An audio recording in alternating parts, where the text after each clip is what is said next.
네, 오늘 순종으로 부르심이라는 제목으로 함께 말씀을 생각해 보도록 하겠습니다. 초대교회에 고비가 시작되고 갈등이 불거졌을 때 사도들은 결단했습니다. 어떻게 결단했습니까? 우리는 말씀과 기도에 전무하겠다. 우리는 말씀과 기도를 붙드는 일을 놓치지 않겠다라고 결단했고, 그 갈등을 해소할 수 있는, 그래서 교회의 모든 일들을 맡아서 할 수 있는 집사들을 안수하여 세웠습니다. 이 말씀을 통해서 교회의 1차적인 임무가 무엇인가를 생각해 보면, 교회의 1차적인 임무는 말씀을 붙들고 말씀을 선포하는 일이며, 그 말씀이 각 사람 속에서 강력하게 역사하도록 성령의 도우심을 구하는 기도를 쉬지 않는 것이다.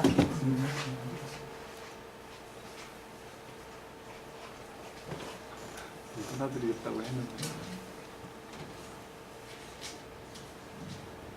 그것이 교회의 1차적인 임무다, 우선순위다 라고 말씀을 드렸습니다. 하나님의 능력이 기도로 주어진다는 것을 알았기 때문에 사도들은 그렇게 결정을 한 것이죠. 이 세상에 수많은 스타 강사들이 있습니다. 똑똑한 강사들은 사람들을 설득해서 많은 일을 하게 할 수 있습니다. 마음도 바꿀 수 있습니다. 새로운 일을 하게 할 수 있습니다. 그러나 영혼을 변화시키거나 인간의 본성 자체를 변화시킬 수는 없습니다. 사실 우리에게 가장 필요한 게 뭐냐? 우리의 영혼이 변화되는 것, 우리의 본성 자체가 변화되는 것이 우리에게 가장 필요한 일이라는 것이죠. 이 세상의 수많은 문제는 우리가 죄인이기 때문에 일어나는 일입니다. 어떤 분이 이런 말씀을 하십니다. 의료보험을 자격이 안 되는데도 부정으로 수급하는 사람들, 또 기초생활수급자들, 차상위 계층들도 그런 혜택을 받지 않아도 되는 사람들인데도 여러 가지 그 부정한 방법을 통해서 그런 것들을 혜택을 누리는 사람들을 이제 비난하면서 나라가 법대로 하지 않는다, 법대로 해야 되는데 법이 지켜지지 않는다라고 불만을 토로합니다. 그 말을 들으면서 저는 또 다른 생각을 하게 됩니다. 어떤 생각이냐면, 현재 있는 그 공무원의 수, 사회복지사의 숫자를 가지고 그 모든 것들을 일일이 확인하고 점검하고 돌아볼 수 있는 여력이 사실은 안 되는데, 그러면 그 공무원의 숫자를 늘리겠다 그러면 또 벌떼같이 반대하는, 그래서 우리 인간의 한계가 뭐냐면 언제나 자기중심적이고 자기가 보는 것만 보고 자기가 생각하는 것이 가장 옳다라고 생각하기 때문에 인간이 모여있는 어떤 사회든지 갈등이 없을 수 없고, 그리고 서로를 비난하거나 정죄하는 일이 끊임없이 계속되기 때문에 그 안에서 참된 평안을 누리는 것은 거의 불가능한 일이죠. 그리고 모든 사람을 만족시킬 수 있는 그 대안도 사실은 없습니다. 노인 중심이면 노인 중심이라고 비난하고, 청소년 중심이면 청소년 중심이라고 비난하고, 그 모든 혜택을 내가 받아 누려야만 불만이 없을 텐데 또 현실적으로 그렇지 않기 때문에 그런 일에 대해서 얘기하면서 우리의 한계가 이거구나, 우리는 정말 어쩔 수 없구나. 그래서 시각을 바꾼다는 일은 굉장히 어려운 일이라는 것이죠. 그래서 그런 불만과 그런 불평이 어느 곳에서든지 존재하기 때문에 저는 보편적인 복지가 가장 맞다고 생각합니다. 자격을 따져서 이래서 저래서가 아니라 뭐 중학교까지 무상교육, 그러면 있는 사람이나 없는 사람이나 그냥 다 무상교육, 이게 맞다고 생각이 드네요. 어느 제도든지 불만이 없는 제도가 있겠습니까? 이제 그렇게 얘기를 했는데, 그런 모든 일들을 보면서 우리의 영혼이 변화되고 우리의 본성이 변화되지 않는 이상 그런 갈등은 어느 곳에서나 생길 수밖에 없다는 것이죠. 인간은 허물과 죄로 죽어 있습니다. 그래서 그 허물과 죄로 죽어 있는 허물과 죄의 본성으로 살아가는 사람들 속에 하나님께서는 복음을 통해서 중생해야 한다라고 말하는 것이죠. 너희는 변화되어야 한다. 본성 자체가 변화되어야 한다. 이렇게 말씀하고 있습니다. 근데 오늘 읽은 본문 말씀은 어떻게 변화되느냐, 어떻게 그리스도인이 되느냐, 어떤 사람이 참 그리스도인이냐 하는 것을 보여주고 있습니다. 본문 7절에 보면 허다한 제사장의 무리도 이 도에 복종했다라고 나옵니다. 성경에는 제사장에 대한 언급이 많이 나오는데 제사장들은 성전 예배를 책임진 사람들이죠. 사람들에게 제물을 받아서 제사를 드리는 역할을 하는 사람들입니다. 이 제도는 하나님이 직접 모세에게 말씀하셨고 그래서 이 제사 제도가 생기게 되었습니다. 그런데 주님 당시의 제사장들은 원래의 모범에서 아주 많이 벗어나 있었어요. 원래 제사장의 역할과 어떻게 해야 되는지에 대한 모든 규범에서 많이 벗어나 있던 사람들이었습니다. 구약 성경을 보면 제사장들에게는 항상 제멋대로 가려는 성향이 있었음을 성경은 보여주고 있어요. 그 성경에 이런 말씀이 왜 들어있을까를 생각해보면 의미가 없는 게 하나도 없거든요. 하나님께서 모세에게 성막을 만들게 하시고 또 성막에서 드려지는 제사에 대해서 하나하나 이럴 땐 어떻게 해야 되고 이럴 땐 어떻게 해야 되고 다 그 모형을 말씀해 주셨어요. 그러고 나서 얼마 되지 않아서 아론의 아들 나답과 아비후가 하나님이 명하시지 않은 다른 부를 하나님께 드려서 하나님께서 진노하셔서 죽고 말았습니다. 그래서 이거 하나님이 너무 잔인하신 거 아니야? 고작 이런 거 가지고 이렇게 우리가 생각할 수 있는데 그럼 오늘 그 말씀을 묵상하면서 다시 생각을 해보니까 정말 그 제사장의 모습, 나답과 아비후의 모습이 바로 우리의 본성을 그대로 보여주는.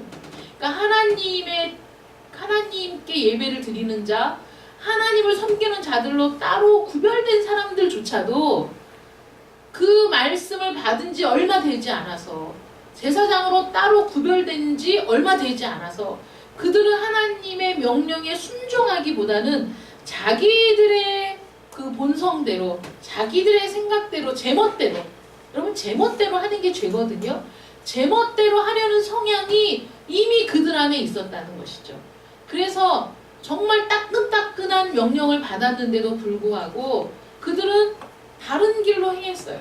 하나님이 명하시지 않은 다른 부를 드렸습니다. 그래서 하나님이 그들의 모습은 모든 죄악된 사람의 모습이고 모든 죄악의 본성을 가진 사람들의 모습이 바로 그렇게 제멋대로 자기 마음대로 사는 것이라는 것을 보여주시고 이것이 바로 죄라는 것을 이것이 바로 하나님께 불순종하는 것이며 이것이 바로 불순종하는 사람들의 대표적인 모습이라는 것을 일깨우시기 위해 그들을 하나님께서 죽이심으로 사람들에게 경각심을 불어넣어 준 거라는 거죠.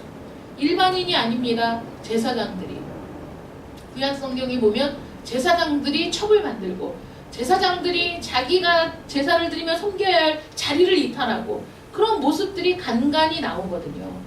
그래서 그 제사장은 이러면 안 되는 거 아니야? 제사장은 하나님 말씀대로 살아야 되는 거 아니야? 우리가 이렇게 생각하죠?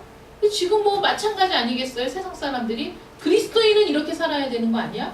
기독교인이라면 이렇게 살아야 되는 거 아니야? 이렇게 좀 달라야 되는 거 아니야? 그들은 그래도 정직해야 되는 거 아니야? 그러나 그리스도인이라고 하는 사람들, 교회에 다니는 사람들이라고 하면서도 여전히 죄악된 본성이 이끌려 살아가는 사람들이 얼마나 많으냐 하는 것이죠. 그런 모습들이 바로 우리 인간의 본래의 모습이라는 거예요. 신약시대 때 유대 제사장들은 아주 세속적이고 돈만 쫓아다니는 경우가 아주 많았습니다. 그래서 제사장의 직분을 제사장으로서 본을 보여야 될 그 모든 모습들을 훼손시키는 그런 모습을 볼 수 있어요.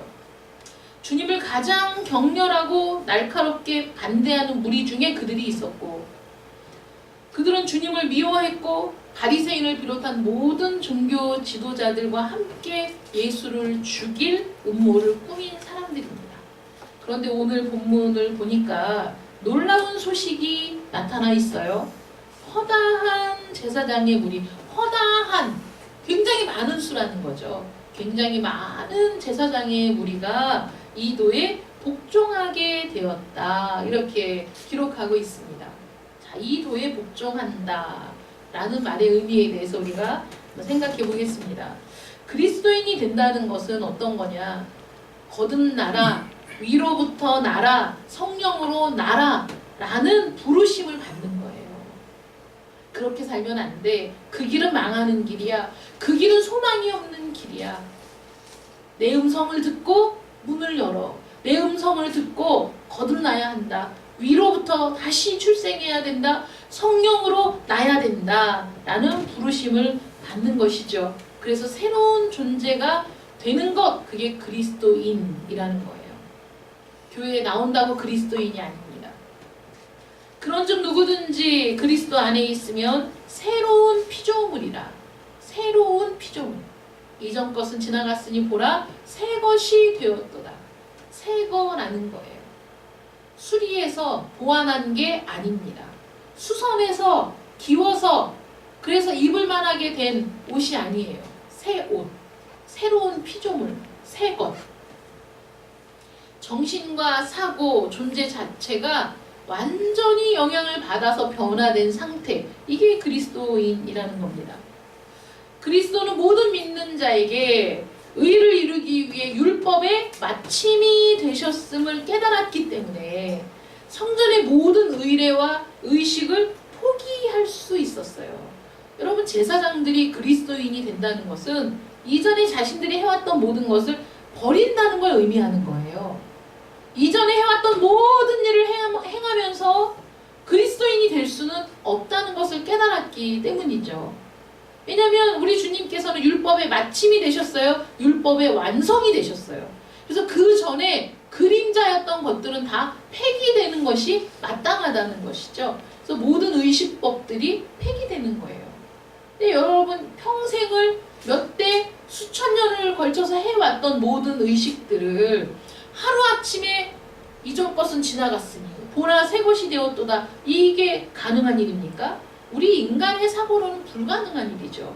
그런데 위로부터 나면, 성령으로 나면 이렇게 된다는 거예요. 모든 사고의 전환이 일어난다는 것이죠. 성전의 모든 의례와 의식을 포기했어요. 왜냐하면 완성되었기 때문에, 성취되었기 때문에 다시는 그렇게 할 필요가 없던 것이죠. 하나님의 어린 양으로 예수님이 이 세상에 오셨습니다. 하나님의 어린 양, 하나님이 준비하신 어린 양, 하나님이 보내신 어린 양이죠. 인간이 준비한 어린 양, 인간이 기른 어린 양, 인간이 가져온 제물인 어린 양은 언제나 그 순간의 속죄밖에는 할 수 없어서 다시 가져오고 또 다시 가져와야 하는 불완전한 제물에 불과했지만, 하나님이 보내신 어린 양은, 하나님이 준비하신 어린 양은 모든 사람의 죄악을 짊어지고 그 모든 죄를 속죄할 죽음을 죽을 수 있는 완전한 제물이셨기 때문에 예수님이 십자가에 달려서 우리의 죄를 담당하시고 죽으신 이후에는 다시는 어린 양을 하나님 앞에 드릴 필요가 없어지는 거라는 거예요. 그래서 그 복음을 들었을 때 제사장들이 자신들이 해왔던 모든 일들을 포기하고, 아, 주님이 이 모든 일을 완전하게 성취하셨구나, 다시는 어린 양으로 제사를 드릴 필요가 없구나 라는 것을 깨달았기 때문에 자신들의 모든 그런 일들을 포기하고 버리고, 그리고 그 도에 복종하는 자들이 되었다는 것이죠. 그래서 예배의 영역에서 혁명이 일어나고 행동의 영역에서도 혁명이 일어나는 거예요. 혁명이에요. 아주 그거는 이 세상에 어떤 말로 설명할 수 없는 급진적인 변화, 급격 급격한 변화라고요. 완전히 사람이 달라지는 겁니다. 그리스도인이 된다는 것은 하나님의 성령의 역사로만 가능한 일이라는 거죠. 우리의 힘과 능으로 되는 게 아니에요. 우리의 능력으로 될 수 없는 일이에요. 아무리 똑똑하고 유능한 강사가 강의를 할 때 그 받은 건 은혜와 흡사하거든요. 막 눈물을 흘리고 마음에 감동이 일어나고 나도 이제 새로운 삶을 살아야 되겠다는 결단도 일어날 수 있어요. 그러나 본성 자체가 변화되지는 않는다는 것이죠. 본성 자체가 변화되는 일은 성령의 역사로만 가능한 일입니다. 그래서 성령으로 거듭나야 한다고, 위로부터 나야 한다고 그렇게 성경은 말하고 있는 겁니다. 이 말씀은 여러분 들어보세요. 어두운 데서 빛이 비추리라 하시던 하나님께서, 이건 첫 번째 창조를 생각나게 하잖아요. 완전히 그 흑암으로 둘러싸인 처음 창조 때 태초에 하나님이 계시니라.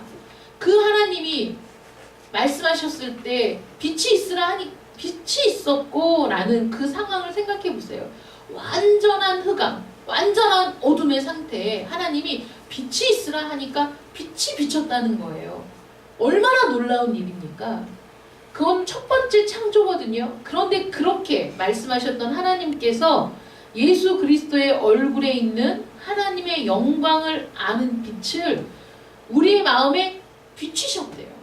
이 어두운 마음에, 멸망으로 달려가는 이 죄악이 가득한 마음에. 그래서 구원이 무엇인지도 모르고 하나님이 어떤 분인지도 모르고 내가 잘났다고 내 생각대로 제멋대로 살아가던 우리 마음에 그리스도의 얼굴에 있는 하나님의 영광을 아는 빛을 비추셨어요. 첫 번째 창조처럼 흑암으로 가득한 곳에 빛이 있으라함에 빛이 있었고 그 빛을 우리 마음에 비춰주셨다는 거예요. 그 빛을 비춰주시지 않으면 우리가 어두움이었다는 걸 깨닫지 못한다니까요.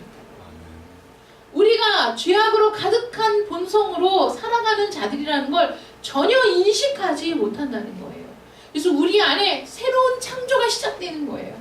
새로운 역사가 시작되는 거예요. 그게 거듭남이라는 거예요. 그러니 하나님의 은혜가 아니고 성령의 역사가 아니고 어떻게 우리가 그리스도인이 될 수 있습니까? 우리 안에 새 창조가 일어나야 되는 거죠.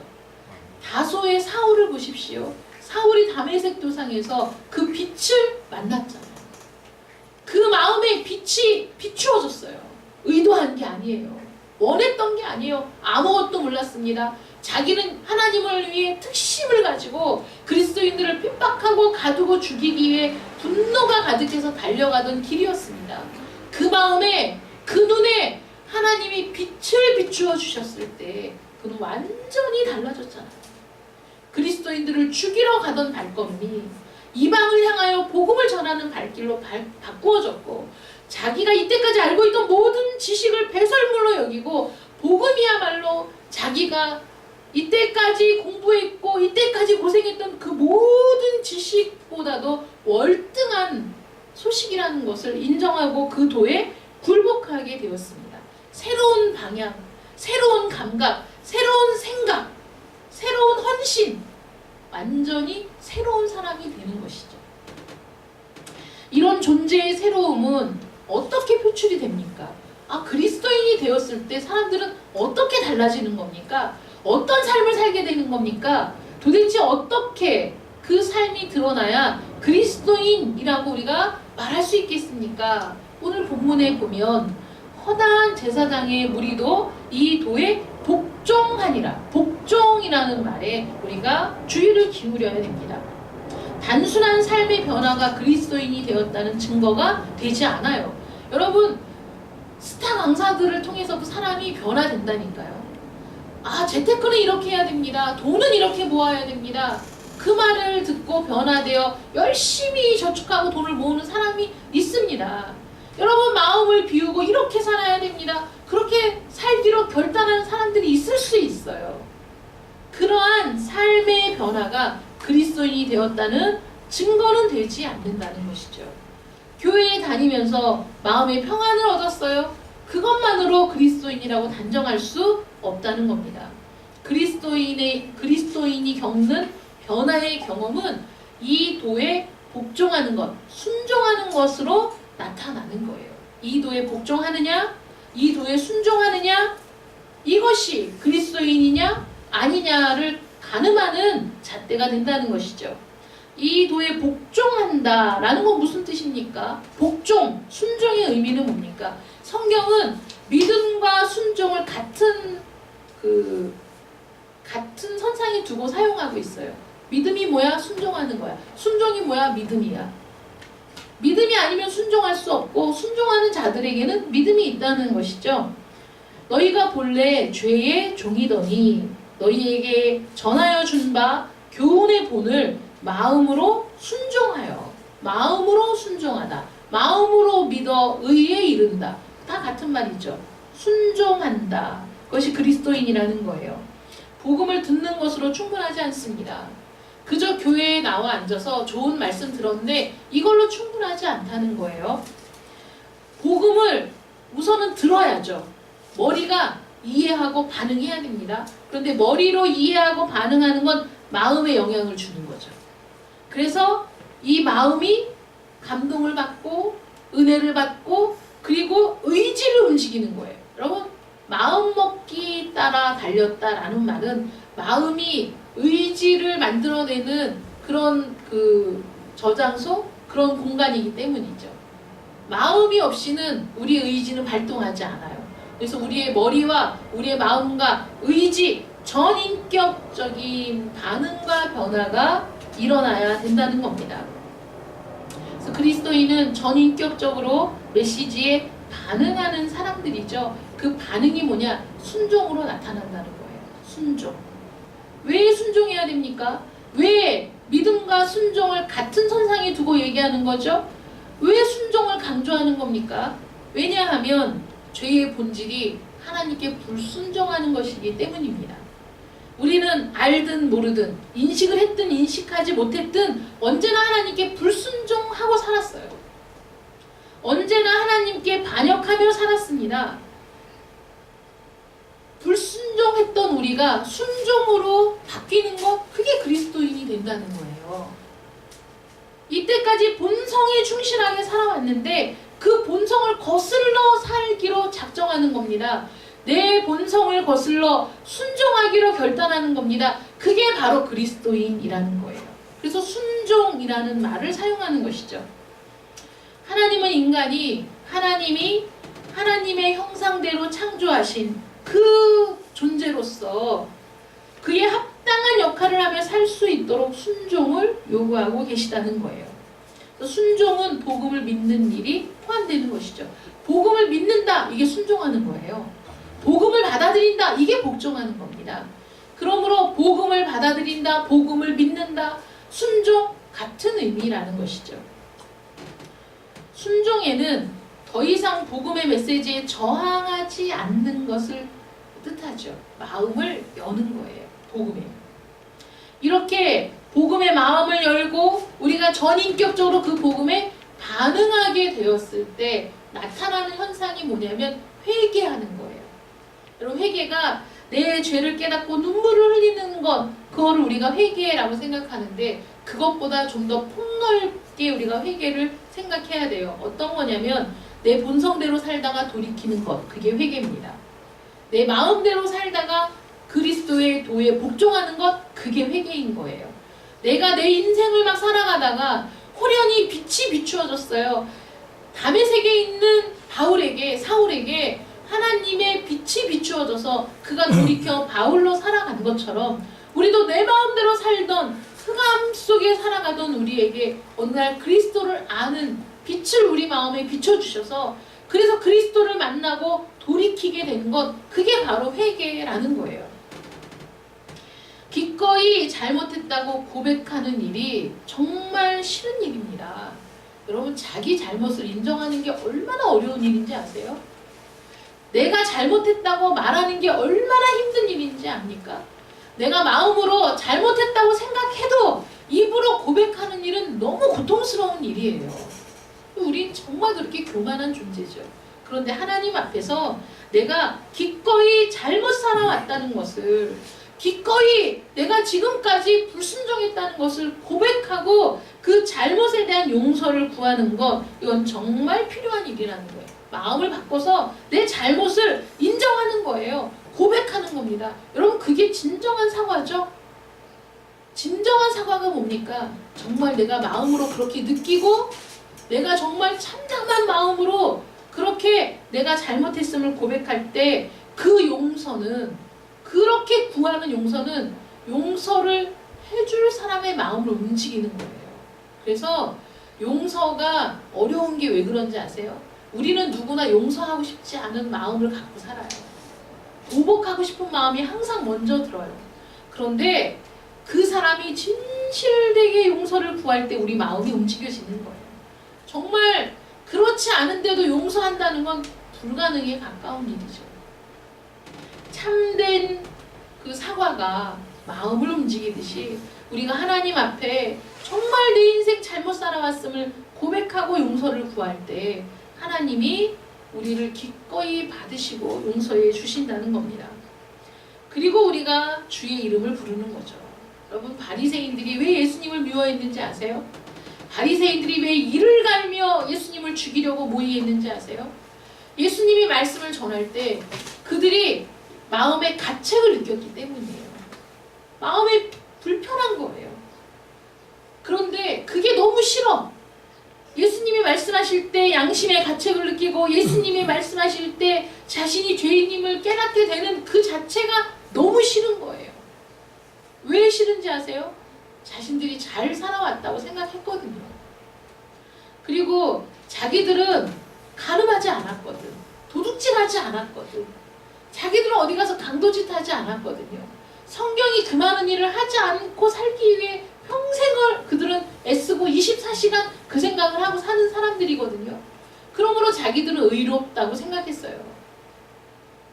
자신들은 그 누구보다 의로운 자들이라는 자부심을 가지고 살았어요.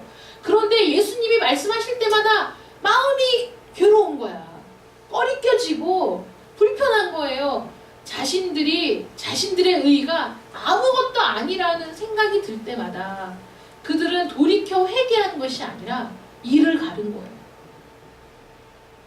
왜 나를 이렇게 불편하게 해? 내가 얼마나 열심히 살았는데, 왜 나를 이렇게 비참하게 만들어? 내가 얼마나 최선을 다해 살았는데, 그런 생각을 하면서 이를 가른 거예요. 그런 생각을 하면서 예수님을 죽일 생각을 한 거예요. 메시지가 들려왔을 때 우리는 언제나 양극단의 선택을 하는 거지 중간지대가 없어요. 메시지에 순종하느냐 불순종하느냐예요. 메시지를 받아들이느냐 복음을 거절하느냐예요. 바리새인들은 그 수많은 성경 지식에도 불구하고 자신들의 죄를 인정하고 고백할 수 없었던 사람들이죠. 성경은 주님께서 이러한 예를 들으셨어요. 바리새인과 세리의 기도. 여러분들 잘 아시죠? 바리새인과 세리가 성전에 기도하러 올라갔어요. 바리새인은 가장 좋은 자리 앞자리에서 서서 자신 있게 큰 소리로 기도합니다. 하나님, 나는 소득에 11조를 드리고 나는 일주일에 2번씩 금식하며 나는 가늠하지도 아니하였고 나는 저 세리와 같이도 않음을 감사드립니다. 자기의 의를 하나님 앞에 드러내고 선포하는 거예요.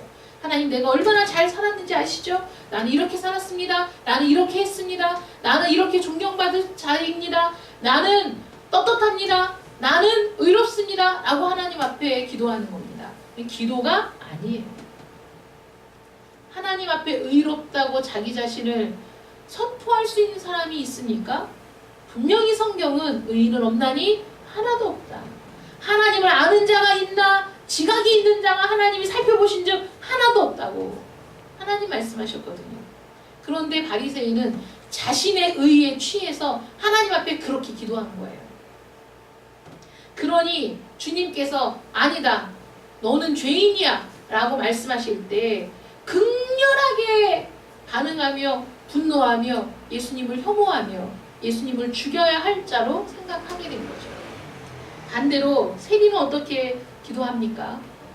자신의 죄, 자신의 실패, 이렇게 살지 않으리라고 다짐했지만 여지없이 무너지는 자신의 연약한 모습, 하나님을 사랑하지만 하나님을 사랑하는 자로 살지 못했던 자신의 삶의 모습, 하나님께 전혀 합당하지 못한 자신의 모습이 너무 부끄러워서 감히 고개를 들지도 못하고 눈물을 흘리며 하나님 나를 불쌍히 여기소서 나는 죄인이로소이다 이렇게 기도하잖아요. 하나님이 세리의 기도를 들으셨다는 거예요. 우리는 주의 이름을 불러야 됩니다. 누구든지 주의 이름을 부르는 자는 구원을 얻으리라. 주의 이름을 불러야 되는데 주여 주여 하는 게 주의 이름을 부르는 게 아니라 이게 주의 이름을 부르는 거예요. 하나님의 자비를 구하는 거예요. 하나님의 이름을 부르면서 하나님 나를 불쌍히 여겨 주십시오. 왜 이렇게 교만한지 모르겠습니다. 왜 이렇게 내 의의를 앞세우게 되는지 모르겠습니다. 무슨 일만 하면 내가 얼마나 잘했는지를 자랑하는 인간이 바로 저입니다. 하나님 앞에 서고 보니 감히 부끄러워 얼굴을 들 수가 없습니다. 하나님 나를 불쌍히 여겨 주십시오. 하나님 나를 긍휼히 여겨 주십시오. 나는 죄인입니다. 이게 하나님의 이름을 부르는 거라고요. 이게 주의 이름을 부르는 거라고. 이렇게 주의 이름을 부르는 자마다 구원을 얻는다고. 이렇게 주의 이름을 부르는 자마다 주여 주여 하는 자마다 하나님 나라에 들어가는 게 아니라고 말씀하셨거든요. 아니 어느 곳에 보니까 주의 이름을 부르는 자는 구원을 받는다면서 왜 나더러 주여 주여 하는 자마다 하나님 나라에 들어오지 못한다고 말씀하시면 어쩌라는 겁니까? 그게 바로 이런 의미라고요. 하나님의 이름을 부른다고 다 구원받는 게 아니라니까요. 바리새인도 하나님의 이름을 부르며 기도했어요. 그러나 자기의 의를 늘어놓는 기도가 아닌 기도를 하고서 기도했다고 생각하는 것이죠. 그런데 이 세리는 감히 얼굴을 못 들고 너무 부끄러워 하나님 앞에 눈물로 자기 얼굴을 가리우며 하나님 나는 죄인입니다. 나를 불쌍히 여겨 주시옵소서. 주여 나는 죄인입니다. 나를 불쌍히 여겨 주시옵소서. 이게 주의 이름을 부르는 겁니다. 여러분 주의 이름을 불러야 돼요. 언제나 긍휼히 여겨주심을 구하는 기도, 그 기도가 우리의 입에 있어야 된다는 것이죠. 그리고 이 도에 복종한다는 것은 마음으로부터 회개했다는 증거를 보이는 거예요. 아무리 울고 기도하면 뭐해? 그 기도가 진실인지 아닌지는 그 삶으로 증거를 보여야만 알 수 있는 거죠. 그렇죠? 우리가 또 속기 쉬운 게 교회에서도 울며 기도하는 사람이 얼마나 많은지 몰라요. 펑펑 울며 기도한다고 정말 참된 그리스도인인가? 우리는 항상 점검을 해봐야 됩니다. 자기 서러움이 복받쳐 오는 사람도 있고 자기 한탄으로 오는 사람도 있습니다. 정말 주의 이름을 부르는 자이냐?